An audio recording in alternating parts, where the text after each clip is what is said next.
পরিস্থিতি অত সহজ ছিল না। হ্যাঁ বন্ধুরা, আজকে দ্বিতীয় দিন বেনারসের। বিখ্যাত রিক্সায় চেপে চলে গেছিলাম আমরা কাশী বিশ্বনাথের উদ্দেশ্যে। যেহেতু বাবা মহাদেবের দর্শন নেওয়ার আগে কাল ভৈরবের অনুমতি ছাড়া বাবা মহাদেবের দর্শন বৃথা। ওই জন্য আমরা চলে গেছিলাম বেনারসের বিখ্যাত ভৈরবনাথের মন্দিরে, বাবা কাল ভৈরবের মন্দিরে। তোমরা সবাই বন্ধুরা দর্শন করে নাও। হর হর মহাদেব।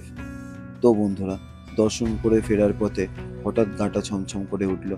দেহর পর দেহ শবদেহ সামনে থেকে চলে গেল। হ্যাঁ বন্ধুরা, আমরা পৌঁছে গেছি মণিকর্ণিকা ঘাটে। শোনা যায় ৩৬৫ দিন ২৪ ঘন্টা এখানে কোনোদিনও চিতা নেমে না। পরিস্থিতি অনেক কিছু শিখিয়ে দেয়। এত রাগ অহংকার দেখিয়ে কি হবে, যেতে সবাইকে একই জায়গায় হবে। দেখা হচ্ছে পরবর্তী পার্টে। হর হর মহাদেব।